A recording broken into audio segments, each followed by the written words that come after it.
berkata kepada si pengikut Anunnaki yang menjabat sebagai jajaran kekuatan, yaitu bagian militer dan prajurit.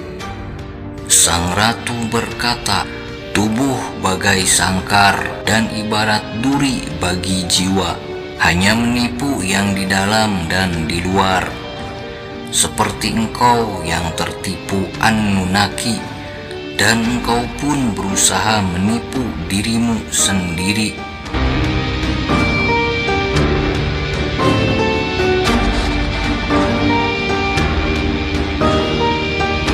Sekeras apapun engkau menipu, kesejatian tidak akan tertipu. Beberapa diri ada yang sepertimu dan seperti Anunnaki. Ketika melihat dirinya sendiri, seluruh manusia dan makhluk terpesona padanya.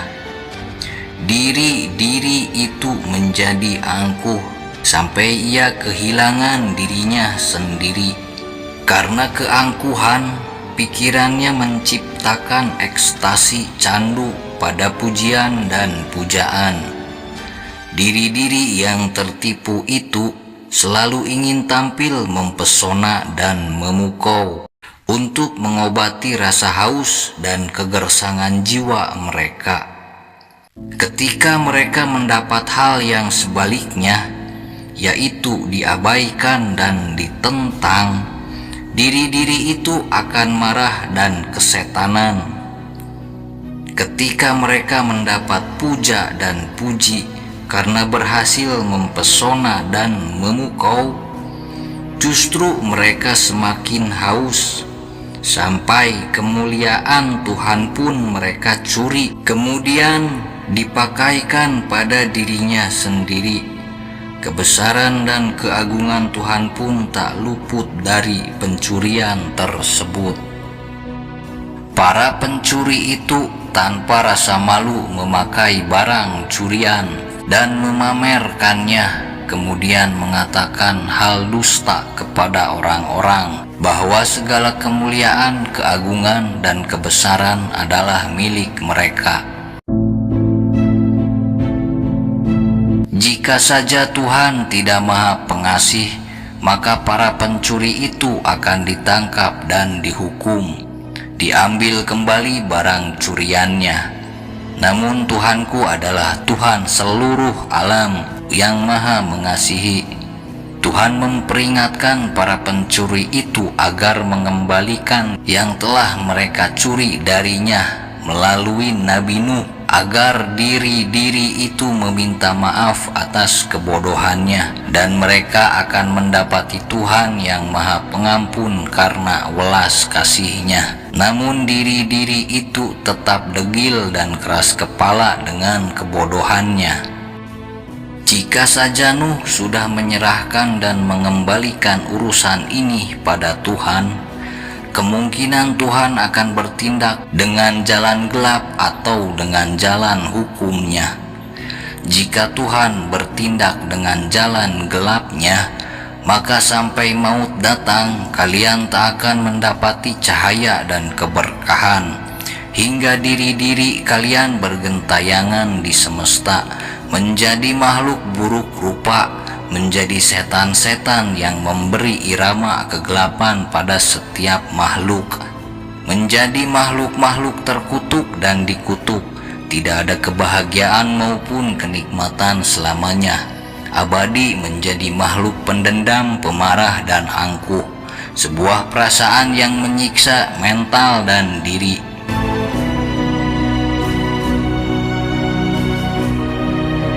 Sebaliknya, diri-diri yang setia pada kesucian diri, diri astral mereka menembus kubah langit. Mereka hidup di alam langit kedua, ketiga, keempat, dan kelima. Di sanalah alam asal setiap diri. Jika setiap diri sadar bahwa dirinya berasal dari alam lain, maka dunia ini menjadi hina. Diri-diri yang suci itu menjadi leluhur, artinya mereka hidup di atas kita, difahami secara lahir dan batin. Mereka memiliki waktu tertentu turun ke semesta untuk membantu diri-diri yang patut dibantu. Setiap setan dan iblis atau diri-diri yang telah mati dan menjadi setan akan ketakutan dan lari melihat mereka. Nirsala sang ratu melanjutkan perkataannya, "Jika Tuhan bertindak dengan hukumnya, maka celakalah kalian. Kalian akan mengalami penghapusan yang tragis." Nirsala menambahkan perkataannya lagi, "Anunnaki dan kalian pengikutnya hanyalah pengabdi setan-setan yang mencuri rahasia dari langit. Setan-setan itu sendiri tidak bisa menembus dinding langit, apalagi kalian makhluk materi. Tapi kalian percaya dan meyakini Anunnaki sudah bisa menembus langit. Bahkan kalian meyakini dia datang dari langit. Itu adalah kebodohan yang menggelikan. Kalian telah dididik menjadi makhluk bodoh agar selalu mempercayai tipu daya Anunnaki.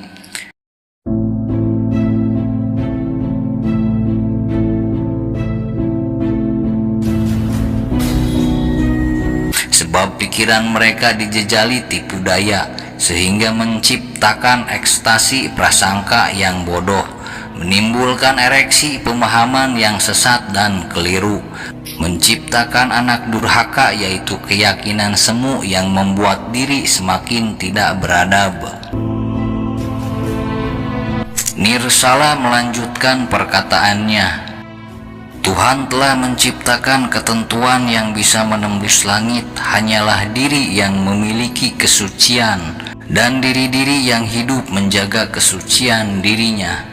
Pengetahuan ini sudah ada di Atlantis, yaitu naik ke hadirat Tuhan.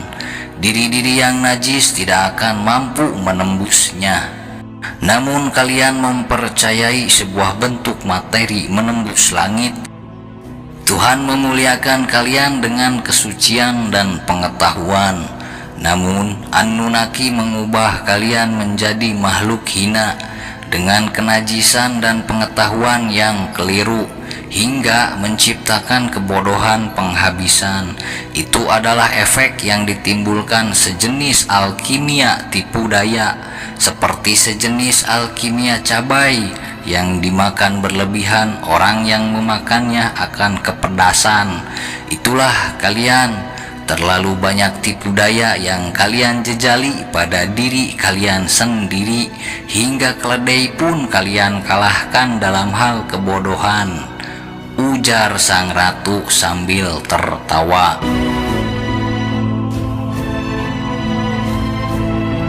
Mendengar ucapan sang ratu, pengikut jajaran Anunnaki yang fanatik menjadi marah dan kesetanan. Namun sang ratu seperti memiliki aura gaib yang memunculkan harisma kemuliaan yang tinggi, sehingga si pengikut fanatik itu tak berkutik dan tak berdaya di hadapan sang ratu. Si pengikut fanatik itu berusaha menahan kekesalan dan kemarahannya pada sang ratu, hingga menyiksa dirinya sendiri dan menjadi dendam pribadi. Ia pun pergi dari aula rapat itu dan tak berani mengatakan apapun lagi.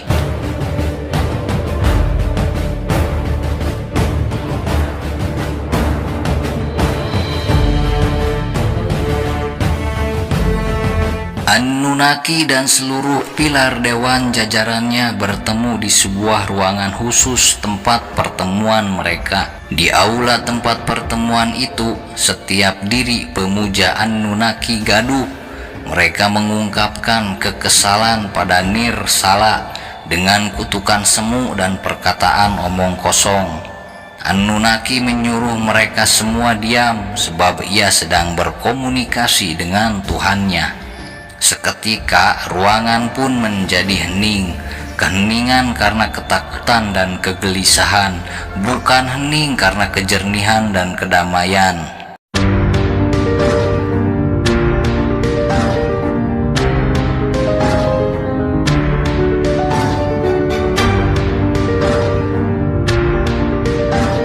Setan-setan utusan Raja Setan yang selesai mencuri pengetahuan dari langit, mereka langsung menemui Anunnaki. Setan-setan itu mencuri informasi langit tentang sesuatu yang di atas kebenaran. Sesuatu yang berada di atas kebenaran berarti bisa mengalahkan kebenaran itu sendiri. Dan sesuatu yang di atas kebenaran adalah sifat kebenaran itu sendiri, yaitu kemegahan.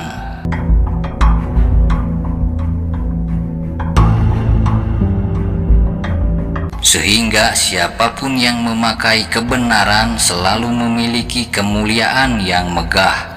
Namun, para setan tak mungkin memberi informasi transparan dan detail pada Anunnaki. Setiap hidangan dari setan memang disuguhkan terlihat baik dan lezat. Namun tanpa Anunnaki ketahui, hidangan tersebut telah dibumbui racun. Setiap hidangan adalah kebaikan, namun racunnya itulah yang berbahaya dan tidak baik. Seperti hidangan roti manis yang lezat dengan coklat hitam dan kemewahan susu. Diri-diri itu memakan roti tersebut tanpa mereka sadari di dalam roti itu telah dicampur zat racun hingga menimbulkan efek kimiawi kematian nurani bagi setiap diri yang memakannya. Begitulah hidangan dari setan.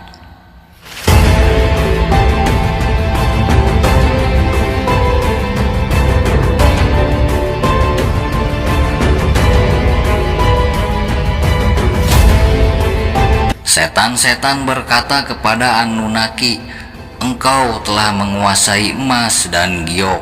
Teruskanlah rencana ini. Waktulah yang akan membuat segala sesuatu menjadi memihak padamu.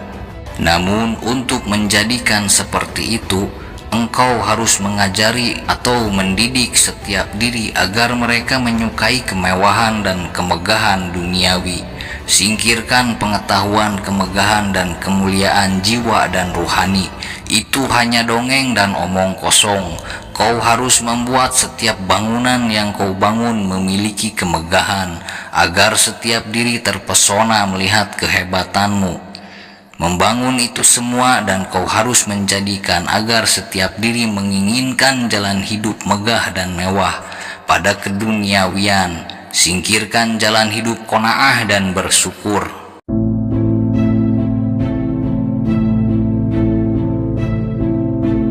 Biarkanlah diri-diri itu tidak merasa puas dan terjebak dengan keserakahan dan selalu merasa kurang. Jika kau berhasil membuat kebanyakan diri menjalani hidup dengan jalan hidup yang menginginkan kemewahan dan kemegahan, maka kau sudah mengalahkan Nirsala Ratu Atlantis dan Nuh. Tanpa perlu kau menyingkirkannya, mereka akan menjadi hina karena miskin dan papa. Jadi orang gila di jalanan yang hanya berguna untuk olokan anak-anak. Dan berikanlah sedikit demi sedikit kemewahan duniawi itu pada pengikutmu, agar mereka tak bosan dan tetap menginginkannya, serta terobsesi dengan obsesi yang gila, ujar setan pada Anunnaki.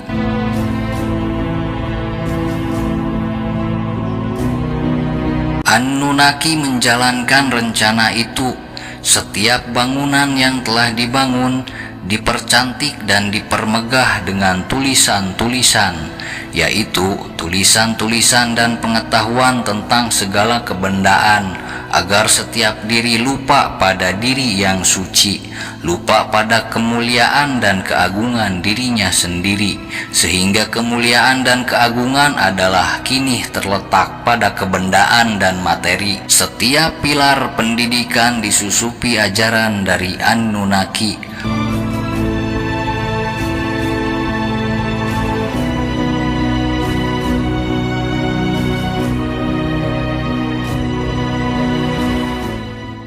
Untuk memiskinkan pilar-pilar yang dikuasai sang ratu, Anunnaki mengembalikan populasi orang Sundalen, yaitu orang-orang yang dahulu diculik dan dijadikan budak.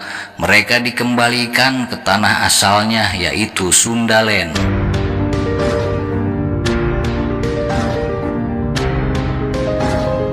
Melihat yang dilakukan Anunnaki memiliki sebuah kebenaran, maka Nirsala dan jajarannya tidak menentangnya tanpa mereka ketahui itu adalah tipu daya.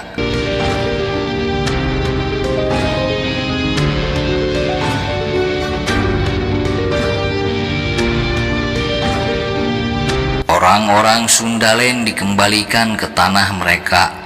Tak hanya itu, Anunnaki mengirim beberapa utusannya agar Sundalen menjadi pasar besar bahan logistik sehingga Atlantis bisa membeli logistik dari Sundalen dengan jumlah yang besar. Maka jika itu terjadi, matilah pilar logistik di Atlantis sendiri yang dikuasai Nirsala.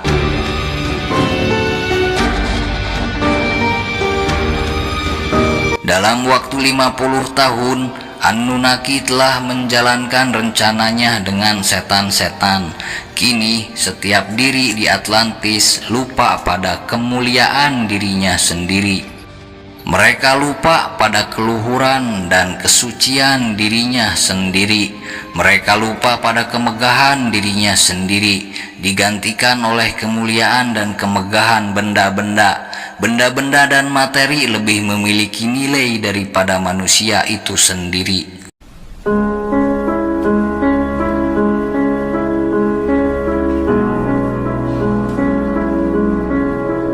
Segala bentuk nilai kini diukur dengan nilai angka-angka dari emas. Kini nilai-nilai luhur budi dan pekerti, nilai suci cahaya hanyalah dongeng orang terdahulu. Mereka masih menceritakan kemuliaan diri orang terdahulu sebagai kisah hidup leluhur, hanya untuk dibanggakan saja, tidak untuk ditiru, apalagi berusaha mencari jalan untuk hidup dan menjalani hidup seperti leluhur mereka.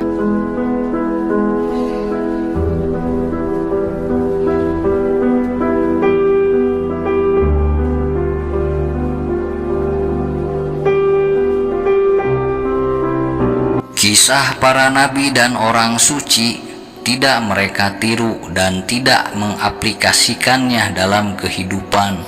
Mereka telah merendahkan dirinya sendiri ke dalam kerendahan pikir yang teramat gelap. Orang suci dan utusan adalah pilihan Tuhan, sementara mereka dipilih jadi orang biasa. Begitulah menurut pikir mereka, karena telah dijejali begitu banyak tipu daya dan keduniawian. Padahal Tuhan tak pernah pilih kasih, siapapun akan diberikan karunia nikmatnya jika menghendakinya, yaitu jalan naik kepadanya.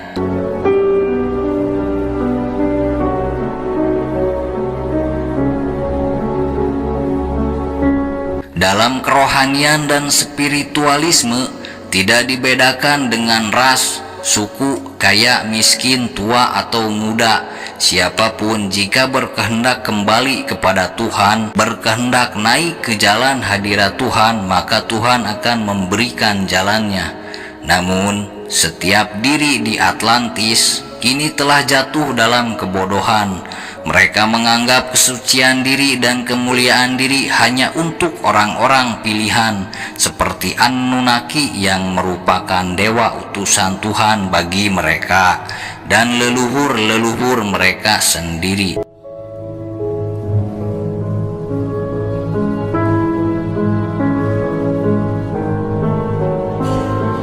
Sementara mereka dalam setiap harinya merendahkan diri mereka sendiri, memiliki pola pikir sempit dengan prasangka yang sesat bahwa mereka tak mungkin berjalan pada jalan kesucian dan kemuliaan diri. Padahal diri-diri leluhur mereka yang syarat dengan kemuliaan dan kesucian adalah makhluk yang sama dengan mereka, yaitu manusia. Dalam penciptaan, Tuhan sendiri memuliakan manusia dengan ruh yang ditiupkan pada mereka. Dalam realitas kehidupan nyata sehari-hari, seluruh makhluk tunduk pada manusia, kecuali setan yang membangkang pada Tuhan dan merendahkan manusia karena keangkuhan setan itu sendiri.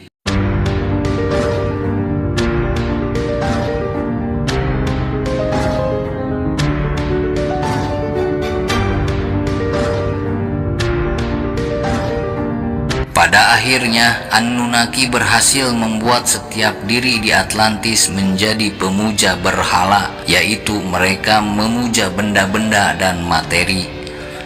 Kemuliaan kini diukur dengan kepemilikan benda-benda mewah dan mahal. Kekayaan dan keserakahan telah menjadi dasar pondasi akar kehidupan sosial di Atlantis.